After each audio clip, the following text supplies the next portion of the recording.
Sujet autour de cette fête, différentes facettes, différents enseignements, mais ça on peut dire que ça fait partie d'une des grandes facettes de Purim. Alors, pour comprendre un des points importants de cette fête extraordinaire que tout le monde aime, on va essayer de comprendre plusieurs questions qui se posent sur la Megillah, sur Purim Bichlal.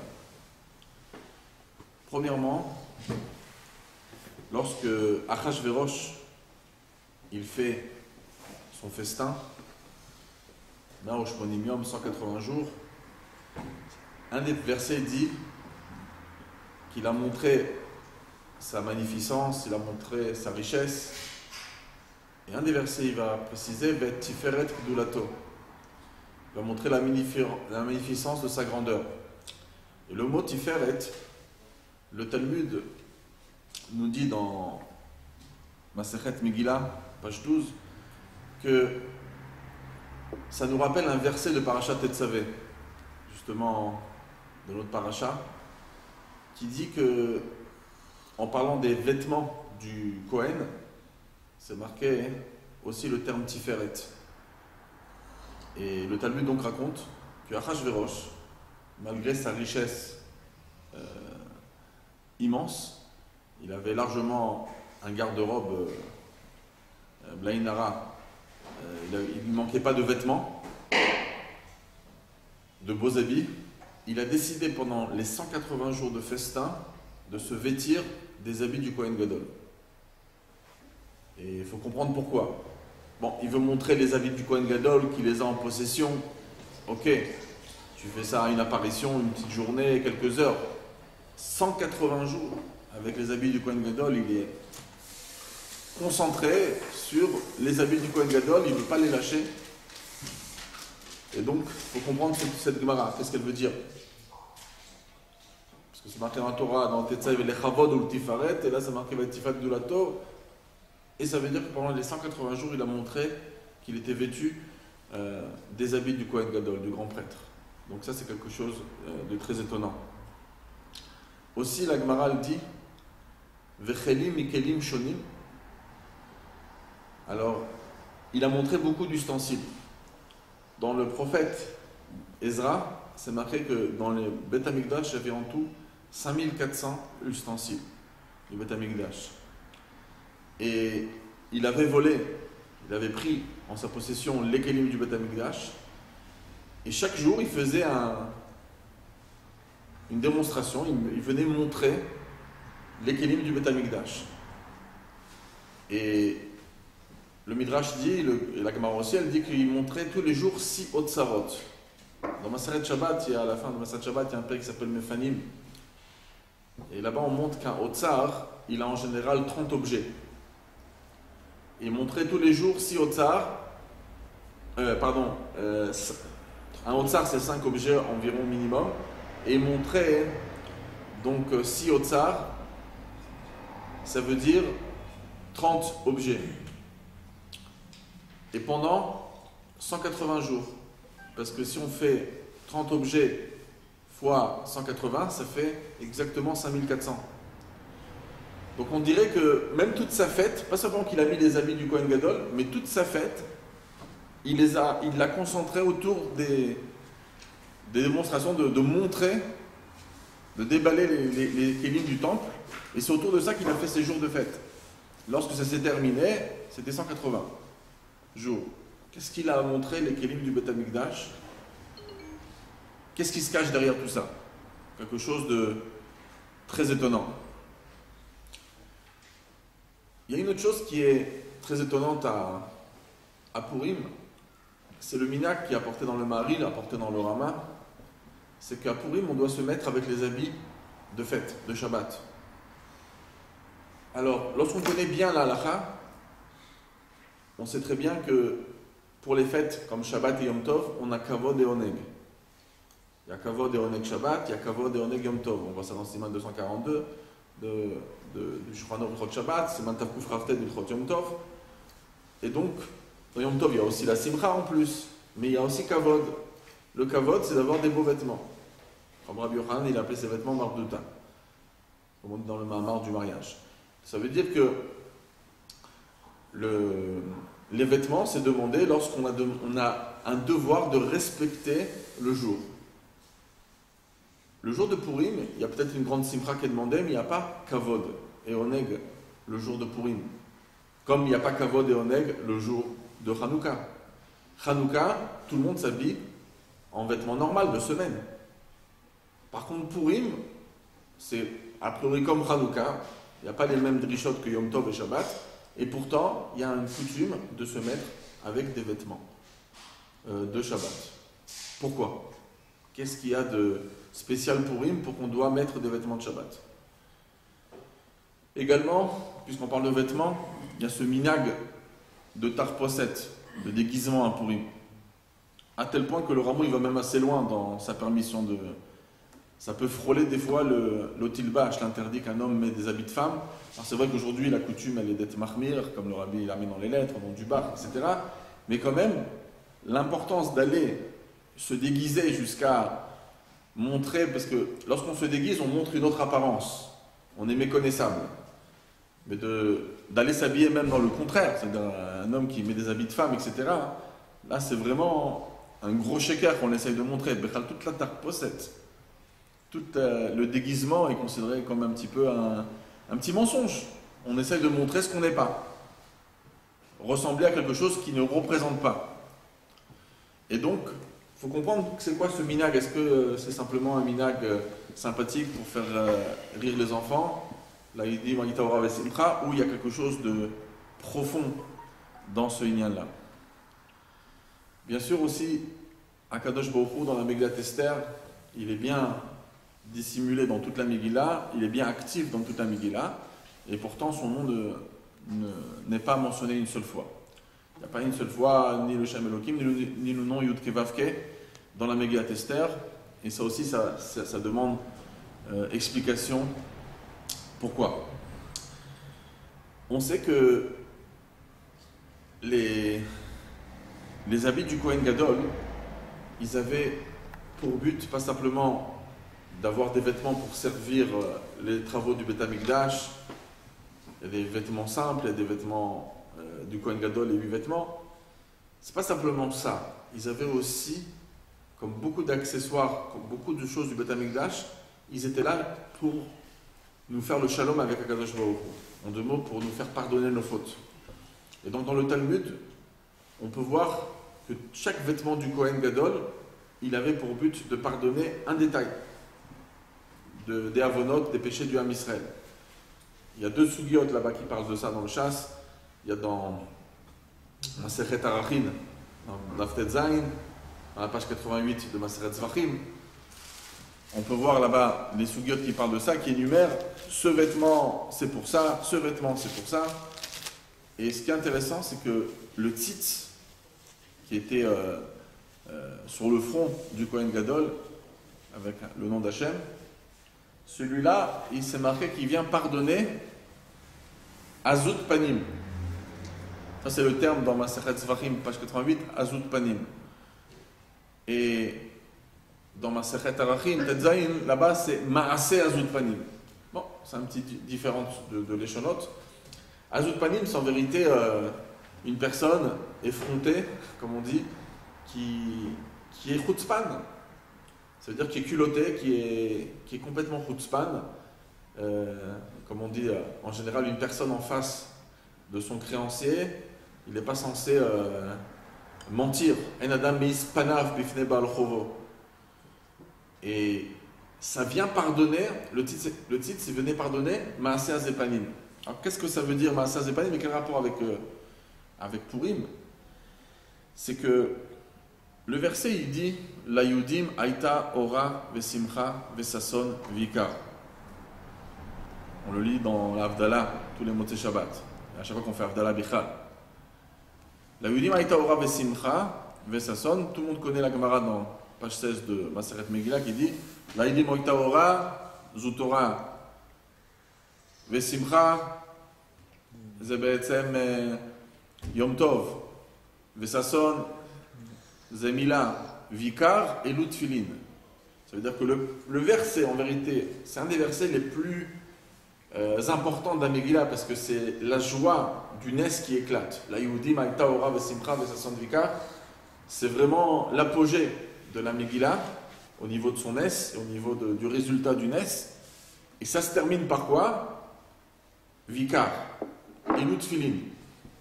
C'est ça que la Gemara, dans le Daftet, déjà de Maseret Megillah, elle parle qu'une des choses qui s'est passée dans les psukim, c'est Kinafal Pachad Mordechai Aleem. Tous les princes avaient peur de Mordechai.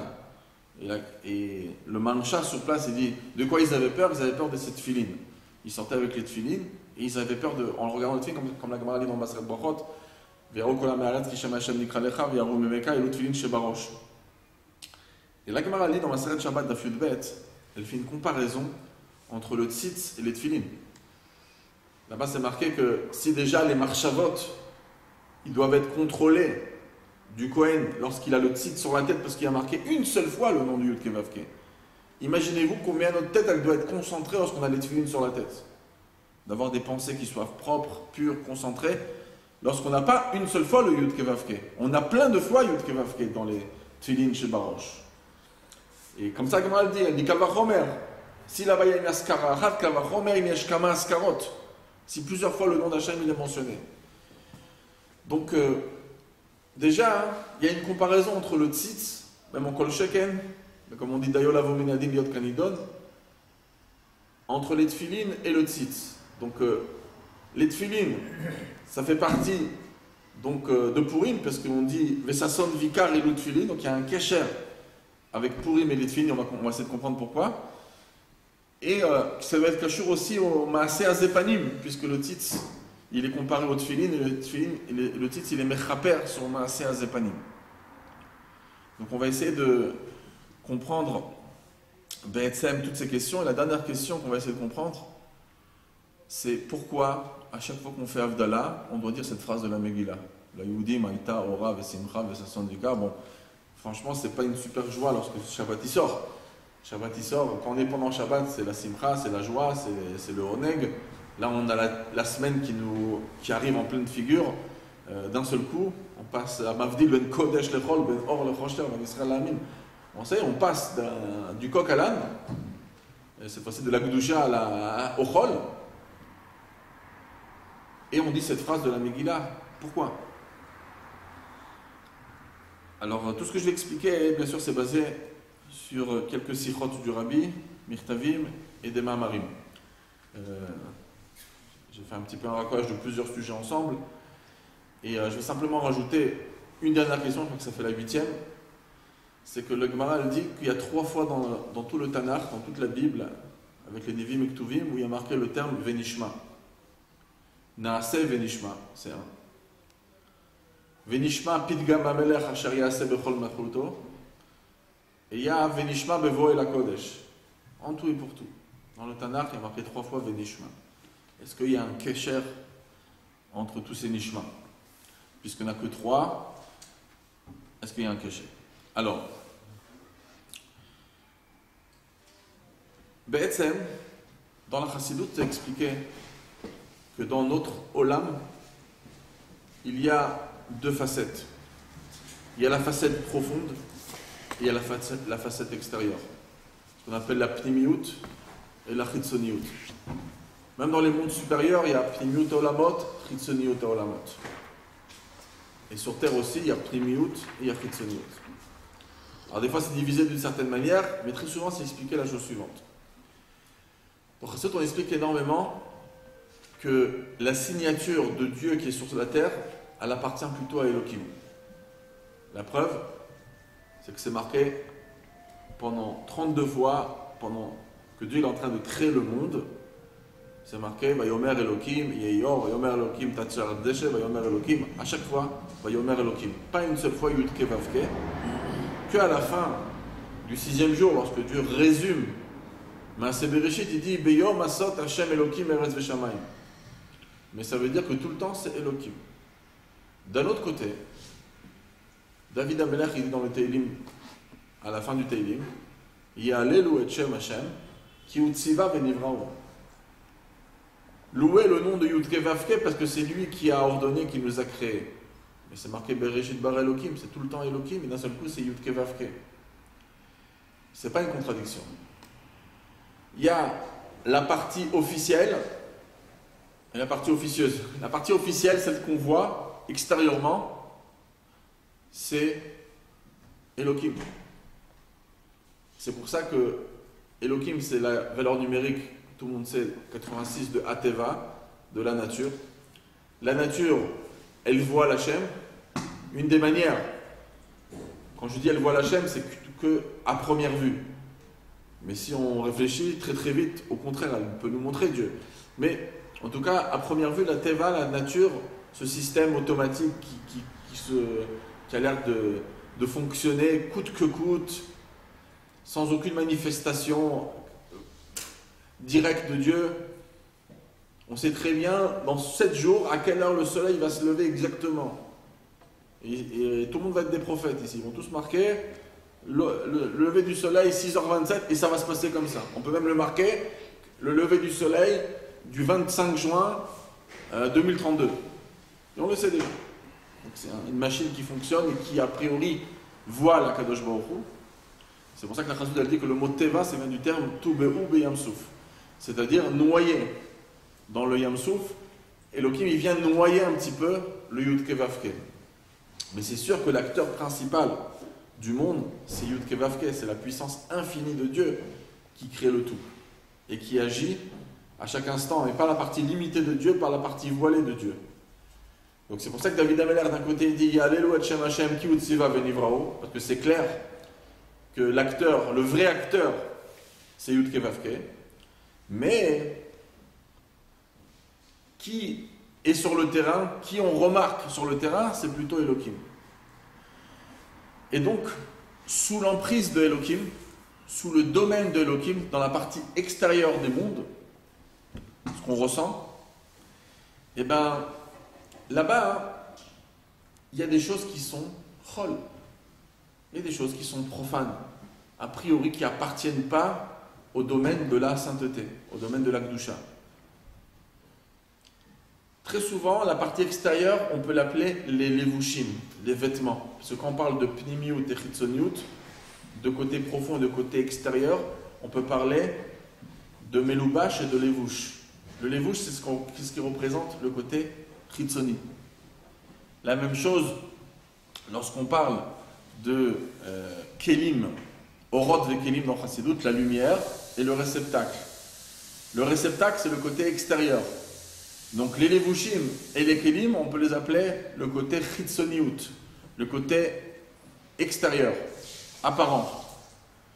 Donc, Be'etzem, Akadosh Baruch Hu, il a donné sa Torah, ses mitzvot.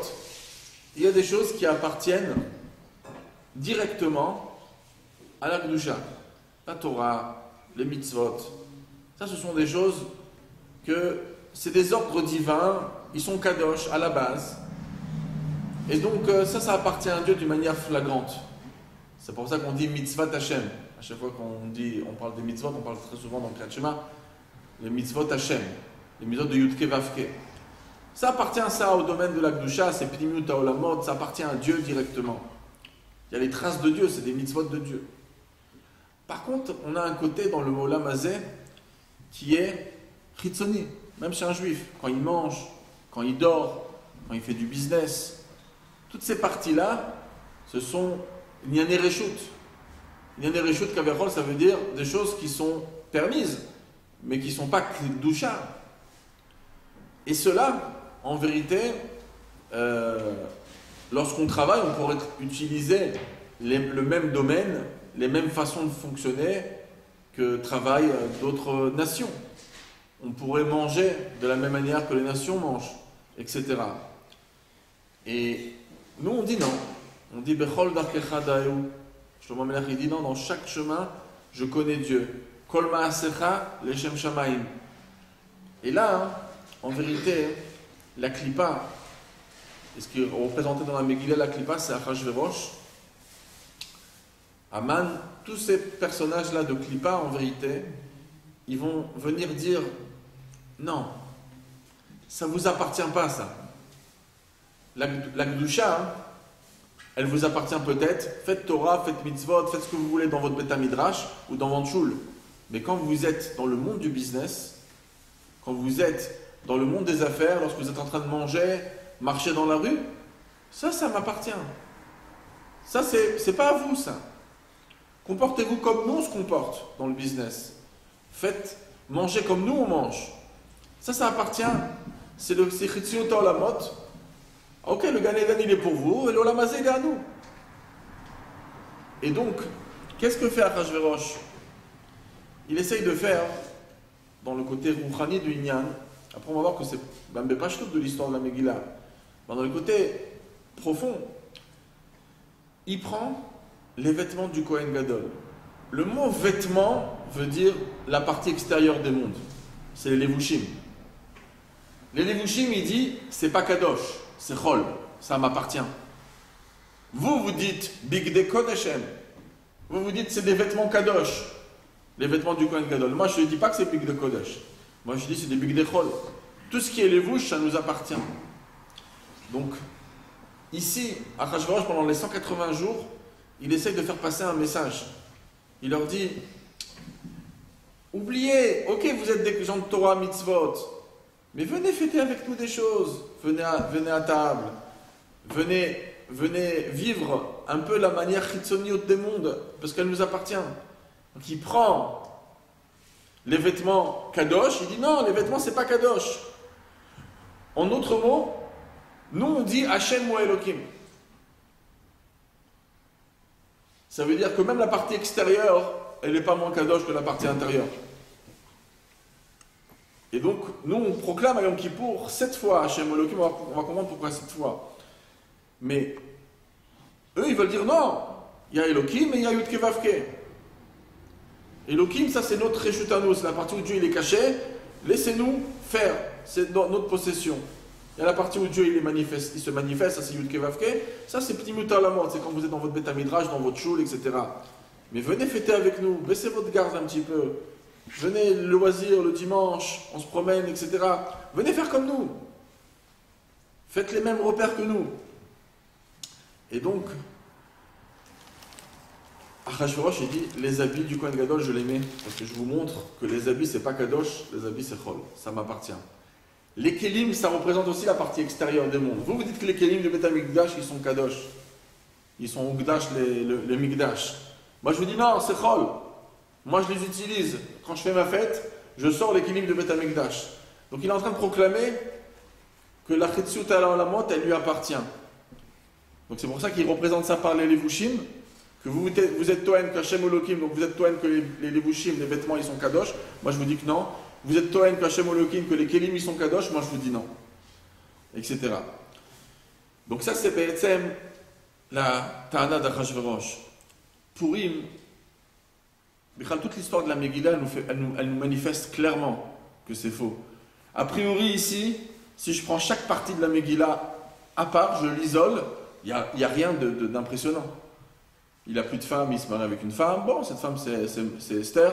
Il y a un rachat. Bon, bah, au Hachem, on est super bien positionné dans le gouvernement. On a la femme, ce serait le rêve américain, on a la femme du Moshel Bekipa, du gouverneur, du roi le plus puissant, c'est une juive. Et en plus, le conseiller du roi et les sarim, c'est des juifs. Bon, c'est super. Chaque partie isolée, il n'y a rien de spécial. Ça fait partie du monde, ça fait partie de Elohim, ça fait partie de la logique, ça fait partie du monde d'Achashverosh. Mais quand on lit toute la Megillah, c'est pour ça que la Megillah, c'est une halakha très spéciale, on n'a pas le droit de la lire ni en désordre, ni manquer un mot. Parce que toute la beauté de la puissance de Dieu, elle se trouve dans toute la Megillah du début à la fin. Quand je vois le tout, c'est impossible. Dieu, il a éjecté Vashti et il a positionné Esther au bon endroit. Imleet Kazot Igat la Malchut. C'est pour ça qu'elle est arrivée là-bas. Bidiouk Mordechai, il entend ce qu'il faut entendre. Bidiouk le roi, au lieu de récompenser Mordechai, on va te sauver la vie, viens lui sauver. Non, mettez ça dans mon bouquin. Et il le sort Bidiouk au moment où il faut. Tout est une question de timing. Ça veut dire que Dieu est en train de coudre tout le nest de Purim. Et c'est trop clair, c'est trop flagrant. À chaque détail, BSM, ça se passe d'une manière extraordinaire. Aman, il tombe au bon moment, dans le lit, etc. Tout se passe, tout s'arbitre. Et donc, Hachem ou Elohim dans la Megillah. Et pourquoi le nom de Yud Kei Vav Kei, il n'est pas apparent? Parce que c'est ça tout le défi. En vérité, notre vie, c'est quoi? La vie de Réhouven, la vie de Shimon, c'est Megillat Esther. C'est quoi Megillat Esther? Dévoile ce qui est caché. C'est le mot pshat, Megillat Esther, dévoile ce qui est caché. Quand quelqu'un il regarde des fois sa vie isolée, il passe un moment de sa vie. Des fois, il y a des moments, non seulement que tu ne vois pas le doigt de Dieu, mais tu peux voir des fois, tu te poses des questions. Mais on se pose toujours les questions lorsqu'on isole les événements. Mais lorsqu'on voit le tout, on voit toute notre Megillah, là on comprend. Même nos chutes, on les a compris à la fin. Je suis passé par cette embrouille, mais regardez cette embrouille, elle m'a amené là, elle m'a amené là, elle m'a amené là. Et tout ensuite se positionne. Et la main d'Hachem, elle est flagrante dans la vie de chacun. Donc toute l'histoire de notre vie, c'est pourquoi on est tellement attaché. La Gemara dit, elle est chaviva, elle est aimée, la Megillat Esther. C'est pour ça qu'on peut, des fois, deux personnes peuvent lire en même temps et on peut être Yotzei, parce que on est très attaché à la Megillah. Pourquoi on est très attaché? Parce qu'on arrive, dans notre subconscient, on comprend que c'est l'histoire de notre vie. Que tout s'est emboîté quand il fallait, et c'est exactement ce qui se passe avec nous. Tout s'emboîte à la fin quand il fallait. Il y a des moments où on subit des choses difficiles, mais quand on les regarde, on les isole, et ben c'est là qu'on ne comprend pas. Quand on voit toute la Megillah dans l'ordre, là on comprend. Donc, la Megillat Esther, elle vient crier que Hachem ou Elohim. Elle vient dire, ne te laisse pas avoir par le vêtement. Une des raisons pourquoi on se déguise à Purim, c'est justement, en plus on se déguise d'une manière de moquerie. On se déguise pour rigoler. C'est un petit peu une manière de dire, on ne se fait pas avoir, nous. Le monde, c'est un déguisement. Nous, on sait très bien qui est caché derrière le déguisement. On est en train de dire, le monde, c'est du shaker. Et donc, quand on nous ment et qu'on ne sait pas qu'on nous ment, eh ben là, c'est dangereux. On peut faire des décisions erronées. Mais si je suis conscient du mensonge, eh ben je fais attention. Donc c'est ça qu'on essaye. Pourquoi on se déguise à pourri mais on rigole? C'est pour nous dire, c'est exactement ce qui se passe. Le monde, il se déguise. Ah, on croit que c'est Elohim. Mais non, mais Elohim, c'est qu'un déguisement. Et on rigole sur ça. On sait très bien que c'est pas Elohim. On sait très bien que c'est Yud Kei Vav Kei. Il y a l'Eloi de Shem Hashem. Futziva Venivraou. Nous, on est conscient de ça. Michal, tout le inyan des tefilin, c'est quoi? Les tefilin, c'est le nom d'Hachem. Les tefilin, c'est l'attachement en Dieu. Et l'attachement de Dieu, il doit se voir, il doit se remarquer tout de suite chez un juif, dans sa partie extérieure. Parce qu'il y a... C'est marqué En Adam Yodam Hashem Arshafto chez l'Adam. On ne sait pas ce que l'homme il pense à l'intérieur.